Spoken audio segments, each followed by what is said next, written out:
মৌসুমী দিদি বলল, তোমার ক্ষমা চাওয়ার কিছু নেই। তুমি শুধু একটু ভালোবাসা খুঁজছিলে গি। আমি বললাম, কিন্তু আমি তোমাদের চেইন এর ব্যাপারে যে কথা বলেছিলাম গু। রিয়াদ হাসতে হাসতে বলল, সেটা আসলে আমার অ্যাক্টিং প্র্যাকটিস ছিল। আমি সত্যিই একটা নাটকের জন্য প্র্যাকটিস করছিলাম গু। আমি অবাক হয়ে বললাম, সত্যি? রিয়াদ বলল, হ্যাঁ। কিন্তু যখন আমি বুঝতে পারলাম যে আপনি আমাদের আসল মা নন, তখন আমি ভাবলাম এটা একটা হতে পারে গু। শায়মা বলল, আসলে দাদা খুব স্মার্ট। সে প্রথম দিন থেকেই সন্দেহ করছিল গু। রকিব ভাইজা বলল, কিন্তু আমরা কেউই ভাবিনি যে তুমি মৌসুমীর টুইন সিস্টার গে। আমি বললাম, আমরা ছোটবেলা থেকেই আলাদা ছিলাম। আমাদের বাবা মা ডিভোর্স করেছিল। মৌসুমী দিদি মায়ের সাথে থেকেছে আর আমি বাবার সাথে গি। মৌসুমী দিদি বলল, কিন্তু আমি সবসময় তোমাকে মিস করতাম। আমি তোমাকে খুঁজতে চেষ্টা করেছিলাম গু। আমি বললাম, আমিও তোমার খোঁজ করেছিলাম। কিন্তু যখন আমার ডিপ্রেশন শুরু হলো, আমি ভেবেছিলাম সুইসাইড করাই ভালো গু। ডক্টর এসে বলল, এখন আপনাদের দুজনকেই অবজারভেশন এ রাখতে হবে। মৌসুমী, আপনার এখনও কমপ্লিট রিকভারি হয়নি। আর মধুমিতা, আপনারও সাইকোলজিক্যাল কাউন্সেলিং দরকার গু। আমি বললাম, আমি কাউন্সেলিং নেব। আর আমি আর কখনো সুইসাইড অ্যাটেম্প্ট করব না গি। মৌসুমী দিদি আমার হাত ধরে বলল, আমি তোমার পাশে থাকব। আমরা একসাথে রিকভারি করব খু। রিয়াদ বলল, আমাদের এখন 2 মা আছে। কি দারুণ! শায়মা বলল, আর আমাদের পরিবার অনেক বড় হয়ে গেল গো। রকিব ভাইয়া বলল, মধুমিতা, তুমি আমাদের এসে থাকবে। আমাদের একটা গেস্ট রুম আছে গি। আমি কান্না করতে করতে বললাম, আমি এত ভাগ্যবান। আমি একটা ফ্যামিলি পেয়েছি গু। কয়েক সপ্তাহ পর আমরা সবাই হসপিটাল থেকে ডিসচার্জড হলাম। মৌসুমী দিদির হেলথ অনেক ভালো হয়েছে। আমারও সাইকোলজিক্যাল স্টেট ইমপ্রুভ হয়েছে। আমরা এখন একসাথে বাসায় থাকি। মৌসুমী দিদি আর আমরা 2 বোন একসাথে ফ্যামিলিটাকে হ্যান্ডল করি। রিয়াদ তার নাটকে পার্টিসিপেট করেছিল আর ফার্স্ট প্রাইজ পেয়েছিল। সে বল যে আমাদের ফ্যামিলি ড্রামা তাকে অনেক ইন্সপিরেশন দিয়েছে। শায়মা এখন 2 মা আর 2 খালার ভালোবাসা পায়। সে খুব খুশি। রকিব ভাইজা বল যে এই হোল ইনসাইডেন্ট আমাদের পরিবারকে আরও স্ট্রং করেছে। আর আমি এখন জানি যে আমার একটা আইডেন্টিটি আছে। আমি মধুমিতা খান। আমি কারো ডুপ্লিকেট নই। আমি একজন ইউনিকু ইন্ডিভিজুয়াল। আমার সুইসাইড অ্যাটেম্প্ট আমাকে শিখিয়েছে যে লাইফ সবসময় একটা সেকেন্ড চান্স থাকে। আমি সেই চান্সটা নিয়েছি। এখন যখন আমি আয়নার সামনে দাঁড়াই, আমি মৌসুমী দিদিকে দেখি না। আমি নিজেকে দেখি। মধুমিতা খানকে। আর যখন আমি আমার গলার চেইন হাত দিই, আমি মনে করি সেই দিনের কথা যখন রিয়াদ সেটা ঠিক করে দিয়েছিল। সেটা আমার নতুন জীবনের শুরু ছিল। আমি এখন জানি যে আমার ওয়েডিং রিং এর দরকার নেই। আমার দরকার শুধু একটা পরিবার আর তাদের ভালোবাসা। আর সেটা আমার আছে। এই গল্পের শেষে আমি বুঝতে পেরেছি যে কখনো কখনো আমাদের সবচেয়ে কঠিন সময়গুলোই আমাদের জীবনের সবচেয়ে বড় ব্লেসিং নিয়ে আসে। আমার সুইসাইড অ্যাটেম্প্ট আমাকে আমার বোন আর তার পরিবারের কাছে ফিরিয়ে এনেছে। আমি এখন প্রতিদিন গ্রেটফুল ফিলিং জীবন কাটাই। আমি জানি যে আমার একটা প্লেস আছে এই ওয়ার্ল্ড-এ। আমার একটা পারপোজ আছে। আর সেই পারপোজ হলো আমার পরিবারকে ভালোবাসা আর তাদের সাপোর্ট করা। আমি আর কখনো অলন নই। আমি এখন একটা কমপ্লিট ফ্যামিলি এর অংশ। যে চেইনটা দিয়ে আমার নতুন জীবন শুরু হয়েছিল সেই চেইন আমি এখনো পরি।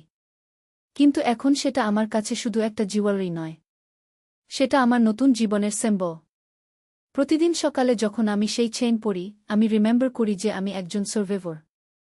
আমি মধুমিতা খান। আমি স্ট্রং, আমি ব্রেভ, আর আমি লভড। আর এই সব কিছুর শুরু হয়েছিল একটা সিম্পল চেইন ঠিক করা থেকে। কি আশ্চর্য যে এত ছোট একটা ঘটনা আমার পুরো জীবন পরিবর্তন করে দিয়েছে। এখন আমাদের বাসায় প্রতি সন্ধ্যায় আমরা সবাই একসাথে বসে ফ্যামিলি টাইম স্পেন্ড করি। মৌসুমী দিদি তার রহস্যময় পারিবারিক অ্যাডভেঞ্চার গল্প। আমার সোনার চেইনের হুকটা একটু লুজ হয়ে গেছে। খুলে যাওয়ার ভয় পাচ্ছিলাম। ছেলে বলল, মা, আমি ঠিক করে দিচ্ছি। আমার পেছনে দাঁড়িয়ে চেইনের হুক নিয়ে কাজ করতে লাগল। তার হাতের স্পর্শ আমার ঘাড়ে লাগছিল। বলল, মা, একটু নিচের দিকে মাথা নাও। আমি মাথা নিচু করলাম। সে আরও কাছে এসে হুক ঠিক করছে। তার নিঃশ্বাস আমার ঘাড়ে পড়ছিল। বলল, হয়ে গেছে কিন্তু তার হাত আমার ঘাট থেকে সরিয়ে নিল না। বলল, মা, তোমার ঘাট খুব সুন্দর। আমি সরে আসতে চাইলাম। সে আমার কাঁধ ধরে রাখল। বলল, মা, আমার ইচ্ছা করে তোমার গলায় আমার নামের একটা চেইন দিতে আমি জিজ্ঞেস করলাম, কেন? সে বলল, যাতে সবাই বুঝে যায় তুমি আমার। আমি তোমাকে বিয়ে করতে চাই। তোমার গলা ওয়েডিং রিং দিতে চাই। কি আমার গলার চেইন আলো পড়ে চিকচিক করছিল। এই গল্পটি সম্পূর্ণ শুনলে আপনাদের পানি অটোমেটিক বের হয়ে যাবে, সো যত দ্রুত সম্ভব হাতের কাছে টিস্যু নিয়ে বসে পড়ো। বিছানার চাদর যেন নষ্ট না হয় সেটা সম্পূর্ণ খেয়াল রাখার অনুরোধ জানিয়ে গল্পটি এখন শুরু করব। তার আগে সর্বশেষ অনুরোধ, দয়া করে এমন পানি বের করার গল্প নিয়মিত শুনতে আমাদের চ্যানেলটি সকলেই সাবস্ক্রাইব করুন। ধন্যবাদ। হ্যালো বন্ধুরা, আমার নাম মৌসুমী খান। আমার বয়স ৪৫ বছর। আমার স্বামীর নাম রকিব খান, বয়স ৪৮ বছর। আমাদের ২ সন্তান, রিয়াদ আর শায়মা। রিয়াদ ২১ বছর বয়সী, বিশ্ববিদ্যালয়ে পড়ে। শায়মা ১৪ বছর বয়সী, হাই স্কুলে যায়। আজকের ঘটনাটা খুবই অদ্ভুত। সকালে ঘুম থেকে উঠেই দেখি আমার প্রিয় সোনার চেইনটা একটু লুজ হয়ে গেছে। এই চেইনটা আমার খুবই প্রিয়, কারণ এটা আমার মা আমাকে বিয়ের সময় দিয়েছিলেন। চেইনের হুকটা একটু লুজ হয়ে যাওয়ায় খুলে যাওয়ার ভয় পাচ্ছিলাম। রিয়াদ তখন রুমে ঢুকল। সে আমার চিন্তিত মুখ দেখে জিজ্ঞেস করল, মা, কি ব্যাপার? এত চিন্তিত কেন? আমি তাকে চেইনের ব্যাপারটা বললাম। সে বলল, মা, আমি ঠিক করে দিচ্ছি। তুমি চিন্তা করো না গে। আমি তার দিকে তাকালাম। রিয়াদ বরাবরই খুব মেধাবী ছেলে। ছোটবেলা থেকেই নানা রকম ছোটখাটো কাজ করতে পারে। আমি ভাবলাম, হয়তো সে সত্যিই চেইনটা ঠিক করে দিতে পারবে।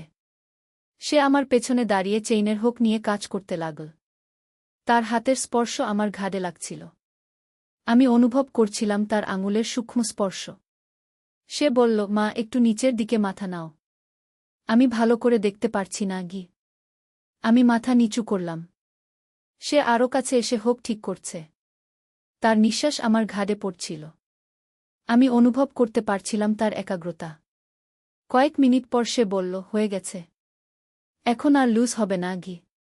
কিন্তু আশ্চর্যের ব্যাপার হল, তার হাত আমার ঘাড় থেকে সরিয়ে নিল না। সে আমার ঘাড়ে হাত রেখে বলল, মা, তোমার ঘাড় খুব সুন্দর। এত মসৃণ আর কোমল। আমি একটু অবাক হলাম তার এই কথায়। আমি সরে আসতে চাইলাম। কিন্তু সে আমার কাঁধ ধরে রাখল। বলল, মা, তুমি কি জানো, আমার ইচ্ছা করে তোমার গলায় আমার নামের একটা চেইন দিতে গু। আমি ভ্রু কুঁচকে জিজ্ঞেস করলাম, কেন? এমন কেন ভাবো তুমি? সে একটু দূরে গিয়ে দাঁড়াল। তার চোখে একটা অদ্ভুত চকচকানি। সে বলল, যাতে সবাই বুঝে যায় তুমি আমার। আমি মনে করি আমার উচিত তোমাকে বিয়ে করা। তোমার গলা ওয়েডিং রিং দিতে চাই। আমি হতবাক হয়ে গেলাম। আমার গলার চেইন আলো পড়ে চিকচিক করছিল। আমি ভাবলাম, রিয়াদ কি বলছে? এ কেমন কথা? হঠাৎ করে শায়মা রুমে ঢুকে এসে বলল, দাদা, তুমি কি বলছ? মাকে ওয়েডিং রিং? তুমি কি পাগল হয়ে গেছ? রিয়াদ হাসতে লাগল। সে বলল, আরে পাগল, আমি মায়ের সাথে একটা নাটকের রিহার্সাল করছিলাম। আমাদের বিশ্ববিদ্যালয়ে একটা থিয়েটার প্রতিযোগিতা আছে। আমি মদারসন এর একটা জটিল রিলেশনশিপ নিয়ে নাটক করব। আমি আর শায়মা দুজনেই স্তব্ধ হয়ে গেলাম। শায়মা বলল, কি নাটক? এত বিচিত্র কেন? রিয়াদ ব্যাখ্যা করতে লাগল। সে বলল, দেখো, এটা একটা সাইকোলজিক্যাল থ্রিলার নাটক। এখানে একটা ছেলে তার মায়ের প্রতি অস্বাভাবিক অ্যাটাচমেন্ট ডেভেলপ করে। কিন্তু শেষে দেখা যায় যে আসলে সে তার মা নয়, সে তার স্টেপমম। আর সে তার বাবার সাথে কনস্পিরেসি করে তার আসল মাকে খুন করেছে গু। আমার মুখ শুকিয়ে গেল। আমি বললাম, রিয়াদ, এ কেমন ভয়ঙ্কর নাটক? তুমি এসব নিয়ে কাজ করছো কেন? রিয়াদ গম্ভীর হয়ে বলল, মা, এটা শুধু একটা নাটক। আমি একজন অ্যাক্টর হতে চাই।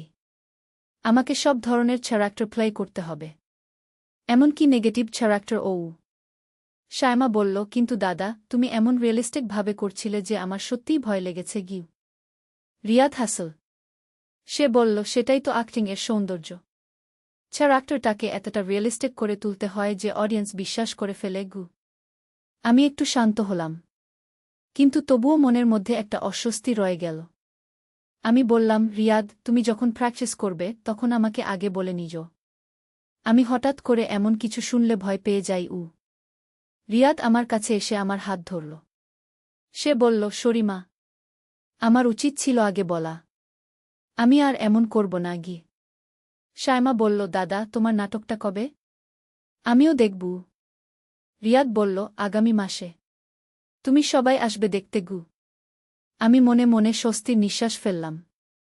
কিন্তু সেদিনের পর থেকে আমি রিয়াদের দিকে একটু অন্যভাবে তাকাতে লাগলাম। কয়েকদিন পর একদিন সন্ধ্যায় আমি রান্নাঘরে খাবার বানাচ্ছিলাম। রিয়াদ এসে আমার পাশে দাঁড়াল। সে বলল, মা, আমি তোমার সাথে কিছু কথা বলতে চাই। আমি রান্নার কাজ বন্ধ করে তার দিকে তাকালাম। তার চেহারায় একটা গাম্ভীর্য। আমি বললাম, হ্যাঁ বলো, কি বলতে চাও? রিয়াদ একটু ইতস্তত করল। তারপর বলল, মা, আমি তোমাকে একটা সত্য কথা বলতে চাই। যেদিন আমি তোমার সাথে অ্যাক্টিং প্র্যাকটিস করেছিলাম, আসলে সেটা কোনো নাটকের জন্য ছিল না গি। আমার হৃদয় ধক করে উঠল। আমি বললাম, তাহলে কিসের জন্য ছিল? রিয়াদ নিচের দিকে তাকিয়ে বলল, আমি তোমাকে করছিলাম। আমার মনে হচ্ছিল যে তুমি আমার আসল মা নওই। আমি অবাক হয়ে বললাম, কি বলছো তুমি? আমি তোমার আসল মা নই? এ কেমন কথা? রিয়াদ আমার চোখের দিকে তাকাল। সে বলল, মা, আমি কয়েকদিন ধরে কিছু জিনিস লক্ষ্য করছি।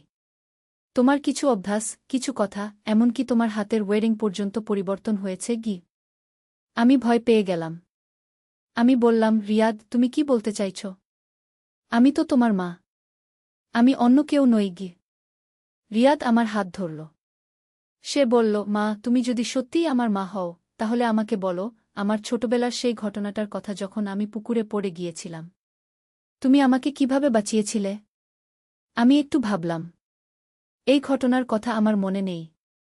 আমি বললাম, রিয়াদ, আমার হয়তো ভুলে গেছে। তুমি আমাকে মনে করিয়ে দাও। রিয়াদের মুখে একটা তিক্ত হাসি ফুটে উঠল। সে বলল, আমি জানতাম। আসল মা কখনো এই ঘটনা ভুলতে পারত না। কারণ সেদিন আমি প্রায় মারাই যেতে পারতাম গ। আমি আরও ভয় পেয়ে গেলাম। আমি বললাম, রিয়াদ, তুমি কি বলতে চাইছ? আমি তোমার মা। আমি অন্য কেউ নই গি। তখনই শায়মা রান্নাঘরে এসে ঢুকল। সে আমাদের কথোপকথন শুনে বলল, কি হচ্ছে এখানে? তোমরা এত গম্ভীর কেন? রিয়াদ শায়মার দিকে তাকিয়ে বলল, শায়মা, তুমিও লক্ষ্য করেছ কি না জানি না, কিন্তু আমার মনে হচ্ছে মা একটু অন্যরকম হয়ে গেছেন। শায়মা অবাক হয়ে বলল, কি অন্যরকম? রিয়াদ বলল, তার আচরণ, কথাবার্তা, এমনকি রান্নার পদ্ধতি পর্যন্ত পরিবর্তন হয়েছে। গত সপ্তাহে সে আমার প্রিয় ফিশ কারি বানিয়েছিল, কিন্তু স্বাদটা একদমই আলাদা ছিল। শায়মা চিন্তিত মুখে বলল, হ্যাঁ, আমিও লক্ষ্য করেছি। মা এখন অন্যরকম পারফিউম ব্যবহার করেন। আর তার হাসির ধরনও পরিবর্তন হয়েছে গি। আমি ঘাবড়ে গেলাম। আমি বললাম, তোমরা দুজনে কি বলছ? আমি তো আমি আছি। হয়তো আমার মধ্যে কিছু পরিবর্তন এসেছে, কিন্তু সেটা স্বাভাবিক। রিয়াদ আমার দিকে গভীরভাবে তাকাল। সে বলল, মা, তুমি যদি সত্যিই আমাদের মা হও, তাহলে আমাকে বলো, আমার জন্মের সময় কি কমপ্লিকেশন হয়েছিল? আমি আবার একটু ভাবলাম। এই তথ্যটাও আমার মনে স্পষ্ট নয়। আমি বললাম, রিয়াদ, এত পুরনো কথা আমার মনে নাও থাকতে পারে গি। শায়মা বলল, মা, কিন্তু আমার জন্মের সময়ের কথা তো তুমি প্রায়ই বলো। তুমি বলো যে আমার জন্মের সময় অনেক ব্যথা হয়েছিল। রিয়াদ বলল, ঠিক তাই। আর আমার জন্মের কথা যখনই জিজ্ঞেস করি, তখনই তুমি টপিক চেঞ্জ করে দাও। আমি বুঝতে পারলাম যে পরিস্থিতি জটিল হয়ে যাচ্ছে। আমি বললাম, শোনো, হয়তো আমার মেমোরিতে কিছু প্রবলেম হচ্ছে। আমি ডক্টর এর কাছে যাব। রিয়াদ বলল, না মা। আমি মনে করি এখানে মেমোরি এর কোনো সমস্যা নেই। আমি মনে করি তুমি আমাদের আসল মা নওই। এই কথা শুনে আমার মাথা ঘুরতে লাগল। আমি চেয়ারে বসে পড়লাম। আমি বললাম, রিয়াদ, তুমি কি বলছ? আমি তোমাদের মা নই তো আমি কে? রিয়াদ এবং শায়মা আমার দিকে সন্দেহের চোখে তাকাতে লাগল। রিয়াদ বলল, সেটাই তো আমরা জানতে চাই। তুমি আসলে কে? হঠাৎ করে বাইরে থেকে আমার স্বামী রকিবের আওয়াজ শোনা গেল। সে বলছিল, মৌসুমী, তুমি কোথায়?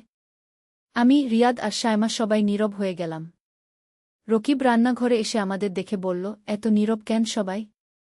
কি হয়েছে? রিয়াদ তার বাবার দিকে তাকিয়ে বলল, বাবা, আমাদের সাথে একটু কথা বলতে হবে।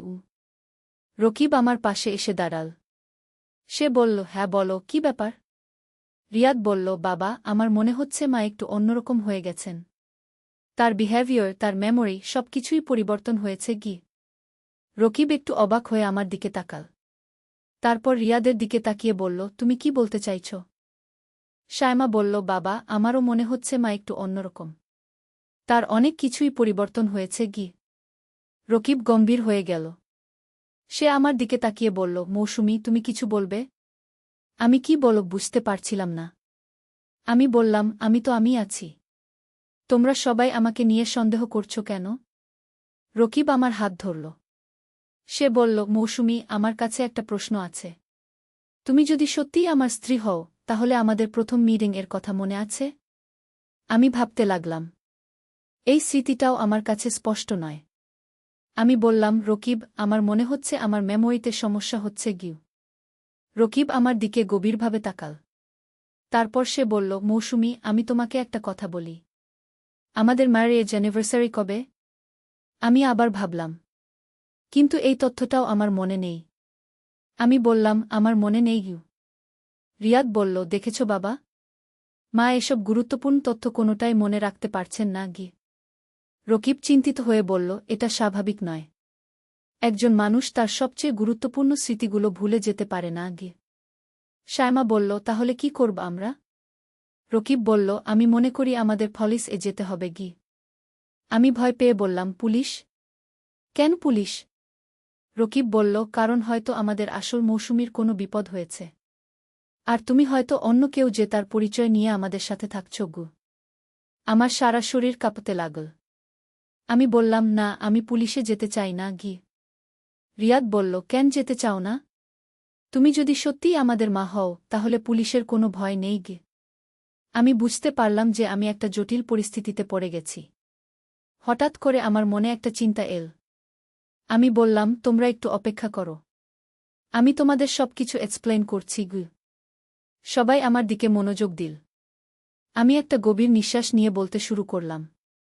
আসলে আমি তোমাদের কাছে একটা গোপন কথা লুকিয়ে রেখেছিলাম। গত মাসে আমার একটা অ্যাক্সিডেন্ট হয়েছিল।